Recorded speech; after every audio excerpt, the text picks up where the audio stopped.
Hello friends, garden and kitchen লাভার শেফালি চ্যানেলে সবাইকে স্বাগত জানাই। তো আজকে চলে এসেছি আমার গ্রাউন্ডের বাগানে। দেখুন কি কি সবজি হয়ে আছে। এখানে রয়েছে ফুলকপি, বাঁধাকপি, ব্রোকলি, ওলকপি। তো দেখুন এই যে ব্রোকলিগুলো তোলার মতো হয়ে গেছে, আরও কিছুটা কোনোটা ছোট ছোট রয়েছে। এই দেখুন বস্তার মধ্যে রয়েছে বাঁধাকপি, আলু। আর এখানে রয়েছে গ্রো ব্যাগের মধ্যে বেগুন গাছ, এখানেও রয়েছে বেগুন, এখানে রয়েছে রসুন। আর এখানে রয়েছে নেপালের সেই যে লাল আলু এনেছিলাম সেইগুলো বসিয়েছিলাম। দেখুন গাছগুলো কত বড় বড় বেরিয়েছে। আর প্রচুর গ্রো ব্যাগের মধ্যে রয়েছে পেঁয়াজ, আর এখানে রয়েছে চায়না গাঁদা। তো যতই সবজি লাগাই না কেন, ফুল না থাকলে ঠিক তার সৌন্দর্যও থাকে না। আবার এর অনেক উপকারিতাও রয়েছে।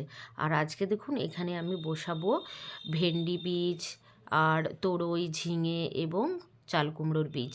তো চলুন কিছুটা এখানে পরিষ্কার করে নিই, কেননা বেশ কিছুটা আগাছা জন্মে গেছে। সেই আগাছাগুলোকে প্রথমে পরিষ্কার করে দিচ্ছি, তারপর মাটিগুলোকে খসিয়ে দেব।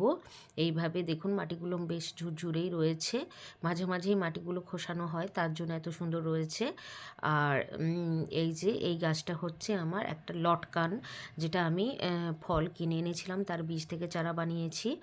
আর এই দেখুন ছোট ছোট বাঁধাকপির গাছগুলো এইভাবে গোড়া খসিয়ে দিচ্ছি। এর ফলে অক্সিজেন চলাচল ভালো হবে, গাছগুলো খুব সুন্দর গ্রোথও নেবে। তো এইভাবে এই যে লটকান গাছটাকে এটাকেও করে দিচ্ছি। যাই হোক, একদিন না একদিন তো বড় হবে, এখান থেকে ফল পাবো সেটাই আশা রাখছি। এটা লিচুর মতোই মানে খেতে, দেখতে একটু আলাদা হলেও খেতে বেশ ভালো, খারাপ নয়। অনেকে আঁশফলও বলে থাকে এটা। তো সাইডে যে জায়গাগুলোতে আমি সবজি হারভেস্ট করে নিয়েছিলাম, সেই জায়গাগুলো এবং এইসব গাছের ধার থেকে কিছুটা করে মাটি খুঁড়ে নিচ্ছি। এর ফলে যে গাছগুলো রয়েছে তাতে অক্সিজেন চলাচল ভালো হবে এবং তার ফলে শেকড়গুলোও ভালো ছড়াতে পারবে। আর এই মাঝামাঝি যে অংশগুলো আমি খোসাচ্ছি, সেগুলোতে আমি এখানে বিভিন্ন বীজগুলো বসিয়ে দেব। এই দেখুন গ্রো ব্যাগের মধ্যে রয়েছে লঙ্কা গাছ, কি সুন্দর লঙ্কা গাছগুলো গ্রোথ হয়েছে। এর ডগাগুলো আমি পিঞ্চিং করে দিচ্ছি। এর ফলে গাছগুলো খুব সুন্দর ঝোপালো হবে। আর গাছ যত ঝোপালো হবে সেখান থেকে আমরা প্রচুর পরিমাণে লঙ্কাও পাবো। গাছগুলো পাতাগুলো দেখতে পাচ্ছেন খুব সুন্দর ফ্রেশ, পোকা এখনও কোনো কিছুই লাগেনি। তো আমি উপরের ছাদের যে গাছগুলো সেটাতে আগামী দিন গাছের গোড়া খসিয়েছি এবং নিম অয়েল স্প্রে করে দিয়েছি, যাতে পোকামাকড় না অ্যাটাক করতে পারে। আর দেখুন চার সাইডটা কিন্তু এইভাবে মাটিগুলো খসিয়ে নিয়েছি। কোনোটা বড় গাছ রয়েছে, কোনোটা মাঝারি, কোনোটা বা অল্প ছোট ছোট গাছ। তো যাই হোক, আশা করছি গরমেও আমি কিন্তু প্রচুর পরিমাণে বাঁধাকপি খাবো, বাঁধাকপি এখান থেকে পাবো। তো এই যে মাটিগুলোকে ঝুরঝুরে করে খসিয়েছি, একটু উঁচু করে একটা রো বানিয়ে নিচ্ছি। সেই রোর মধ্যে দেখুন কিভাবে আমি বীজগুলোকে বসাচ্ছি। দেখুন মাটিগুলো একদম ঝুরঝুরে করে একটা রোর মতো করে নিয়েছি, একটা উঁচু লাইন করে। আর তার মাঝে মাঝে একটা করে আমি ভেন্ডি বীজ দিয়ে দিচ্ছি। আর প্রতি বছরই ভেন্ডি বীজ বসাই, কিন্তু চারাগুলো বেরোনোর পর, ছোট্ট ছোট্ট দু পাতা বেরোনোর পর শামুক কিংবা হচ্ছে জোঁক, যেগুলো গাছের পাতা খেয়ে নেয়, সেগুলো কিন্তু খেয়ে নষ্ট করে দেয়। তো এখানে কোনো কিছু কীটনাশক একটা দিয়ে দেবো, আপাতত আমার কাছে নেই। তো দেখা যাক, এই তো আজ সবে বীজগুলো বসাচ্ছি। তো 1-2-3 দিন তো লাগবেই এখান থেকে পাতা বেরোতে, তার মাঝেই আমি দিয়ে দেব। আর সেটা আমি দিতেও পারিনি, কারণ আমার এর আগেও শেয়ার করেছি, আমার এই গ্রাউন্ডে বাগানে ছোট্ট ছোট কুকুর বাচ্চাগুলো খেলা করে। ওরা আমার বাগানে অর্থাৎ আমার বাউন্ডারির মধ্যেই থাকে। তো তার ফলেও আমি কোনো কীটনাশক দিতে পারি না। গাছ যতটা তার মধ্যে যা হয় হোক, প্রাণীগুলোকে বাঁচাতে হবে। আর এই দেখুন শুধু ভেন্ডি বীজ নয়, মাঝে মাঝে একটা করে ঝিঙে বীজ, চাল কুমড়োর বীজ এবং তরইয়ের বীজও বসিয়ে দিচ্ছি, যখন যেটা বেরোয়। আর বীজগুলো থেকে কিভাবে সহজে অঙ্কুর বের করবেন সেটা আর একদিন আলোচনা করব। কিছু বীজ আমি এখানে গ্রাউন্ডে আজকে বসিয়ে দিচ্ছি, আর কিছু বীজ আমি সুতির কাপড় দিয়ে বেঁধে রেখেছি অঙ্কুর করে ছাদ বাগানের মধ্যে বসাবো। কেননা এখন জায়গারও অভাব, শীতের গাছ রয়েছে, সেই শীতের গাছগুলো যতদিন না ম্যাচিওর হচ্ছে, তার মধ্যেই কিন্তু গাছগুলো আমি ডিসপোজাল ছোট ছোট গ্লাসের মধ্যে চারাগুলো সবজিগুলো বানাতে দেব, সেদিকে চারাগুলোও রেডি হয়ে যাবে, এদিকে শীতের সবজিগুলো খাওয়া হয়ে যাবে। তখন কিন্তু অনায়াসে আমি জায়গা পেয়ে যাব আর সেখানে বসিয়ে দেওয়া হবে। এইভাবে প্ল্যান করে কিন্তু আপনারা ছোট্ট ছোট জায়গার মধ্যেও প্রচুর পরিমাণে অনেক রকমের সবজি বসাতে পারবেন।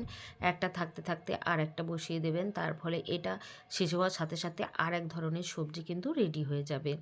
তো গরম আসতে চলেছে, আর বেশ কিছুদিন পরে কিন্তু গরম পড়ে যাবে, বেশি দিন আর শীত থাকবে না। তো তার মধ্যে আশা করছি গাছগুলোকে আমার রেডি করে নিতে হবে। আপনারাও যারা গরমে সবজি করতে চাইছেন, আপনারাও কিন্তু এইভাবে এখনই প্রস্তুতি শুরু করে দিন। বললাম তো গ্রাউন্ডে বাগানের জন্য কি করবেন, আর ছাদ বাগানের জন্য চারাগুলো রেডি করে রাখবেন। তো দেখুন কিছু কিছু ওলকপি কত বড় বড় সাইজে রয়েছে। যখন প্রয়োজন হয় তখনই আমি এখান থেকে একটা দুটো করে তুলে নিই, হারভেস্ট করি। তো ফ্রিজে রেখে শুকনো বা নষ্ট করি না। দেখুন বাগানটা পুরো ফাঁকা জায়গাগুলো আবার নতুন সবজি রেডি হচ্ছে। আর ছোট্ট ছোট গাছগুলো কি সুন্দর লাগছে দেখুন। এই বাঁধাকপিগুলো এদের মাঝেও যে ফাঁকা জায়গাগুলো আছে, এখানেও একটা করে বীজ বসিয়ে দিচ্ছি। তো এইভাবে কিন্তু আমি গরমের বাগান অর্থাৎ সবজি বাগান কিন্তু রেডি করছি। আপনারাও শুরু করে দিন, যাতে গরম হওয়ার সাথে সাথেই কিন্তু সবজি পেয়ে যান। তো এইভাবে কিন্তু আমি এই বীজগুলো বসিয়ে দেওয়ার পর তারপরে এখানে জল দিয়ে দেব। আর দেখুন অলরেডি আমার কি কি সবজি রয়েছে। 3টে পেঁপে গাছ তো একদম পেঁপে ভর্তি হয়ে আছে, কাঁচা পাকা সব কিছু মিলিয়ে। আমরাও খাচ্ছি, ইঁদুরও খাচ্ছে। আর এখানে একটা সজনে গাছ রয়েছে, ফুল আসছে কিন্তু ফল এখনও দাঁড়াচ্ছে না, যেহেতু এটা 6 মাসের গাছ। এটা একটা 12 মাসি গাছ। কিছুদিন বেশ কয়েকটা ডাঁটা পেরে নিয়েছে, আবারও কিছু ডাঁটা রেডি হয়ে আছে এবং প্রচুর ফুলও ফুটছে। তো এইভাবে ছোট্ট জায়গার মধ্যেও কিন্তু বিভিন্ন রকমের সবজি ফল সব কিছুই একসাথে করা যায়। আর দেখুন গ্রাউন্ডের বাগান হলেও কত পরিমাণে গ্রো ব্যাগের মধ্যে বস্তার মধ্যে আমি সবজি করেছি বিভিন্ন রকম। আর মাঝে মাঝেই দেখুন ড্রাগনের ডালগুলোকে যে কাটিং করেছিলাম সেগুলো বসিয়ে দিচ্ছি। কিছুদিন পর আমি আপনাদের সাথে আপডেট দেব যে আমার বাগানে কত পরিমাণে ড্রাগন গাছ কিন্তু রেডি হয়ে যাবে। আর সাথে তো ফুল রয়েছে, এই দেখুন। আর লঙ্কা গাছগুলোও সুন্দর গ্রোথ নিচ্ছে। তো সবাই খুব ভালো থাকুন, সুস্থ থাকুন। আর একটা ব্রোকলিও তুলে নিলাম।